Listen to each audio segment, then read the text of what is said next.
नाजरीन, हमारे साथ इस वक्त मशहूर यूट्यूबर मौजूद हैं फारूकुद्दीन किंग साहब। इनसे मैं पूछूंगा कि यहाँ 7 सितंबर को मदार पाकिस्तान में क्या होने जा रहा है। अस्सलाम वालेकुम मौलाना साहब, उम्मीद है आप खैरियत से होंगे। मुझे पहली बात खुशी है कि आप इस तरह के ज़बरदस्त मैसेज पहुंचा रहे हैं आवाम को।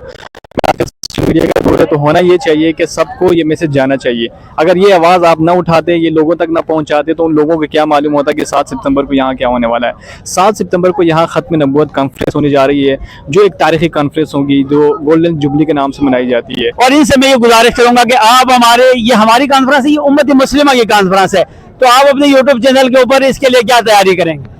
मौलाना साहब बिल्कुल इसके लिए तैयारी करेंगे, इसके लिए वीडियो बनाएंगे और लोगों को और ख़ासकर मुस्लिमों को ये पैगाम देंगे कि जो कादियानों को जो पाकिस्तान के आइन में और उनको कहा गया है कि वो नॉन मुस्लिम है, काफिर है, तो वो उसके हवाले से जो आजकल सुप्रीम कोर्ट का जो फैसला आया है उसमें भी जो कुछ ऐसी बातें हैं जो बिल्कुल इसके रिलेट कर रही है और कादियानों को बिल्कुल दायरे के अंदर लाने की कोशिश करी जा रही है। तो हमारी ये कोशिश है और ये खासकर इस कॉन्फ्रेंस की भी यही कोशिश है, जिस तरह आप पैगाम पहुंचा रहे हैं कि सब लोग यहाँ पे हाजिर हों और ये पैगाम दे कि कादियानियों को ये उनको मैसेज जाना चाहिए कि आप नॉन मुस्लिम हैं, आप नॉन मुस्लिम होंगे और आपके इस्लाम में कोई गुंजाइश नहीं है। तो इस कॉन्फ्रेंस का यही मकसद है, तो इसलिए कॉन्फ्रेंस होगी। इंशाल्लाह हम शिरकत करेंगे, हम इसके लिए बाकायदा पैगाम पहुंचाएंगे अपने हिस्से से जो भी हो सकता है।